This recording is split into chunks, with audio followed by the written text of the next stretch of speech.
বাংলাদেশি পাসপোর্টধারীদের জন্য অনেক দেশেই বিদেশ ভ্রমণ কঠিন হয়ে উঠছে। পর্যটন ভিসা পাওয়া দেরিতে হচ্ছে, অন অ্যারাইভাল সুবিধা বন্ধ বা সীমিত করা হচ্ছে, আবার অনেক দেশে বিমানবন্দরেই ফিরে দেওয়া হচ্ছে।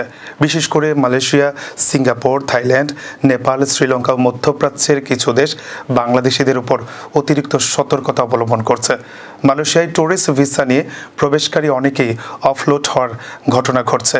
অনেকেই পর্যটন ভিসায় বিদেশ গিয়ে কাজ বা অন্য দেশে অবৈধভাবে পাড়ি জমাচ্ছেন, যা অন্যান্য দেশের কাছে বাংলাদেশি পাসপোর্টের প্রতি নেতিবাচক ধারণা তৈরি করেছে। ভিসা প্রক্রিয়া দীর্ঘ হয়।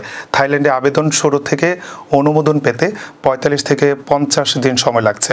মালদ্বীপ, নেপাল ও শ্রীলঙ্কার মতো দেশেও নতুন পাসপোর্টধারীদের বিমানবন্দর থেকে জিজ্ঞাসাবাদ ও অতিরিক্ত যাচাই বাছাই করা হচ্ছে। ট্যুর অপারেটররা জানান, এই অনিশ্চয়তার কারণে পর্যটক কমছে এবং ব্যবসায়িক ক্ষতি হচ্ছে।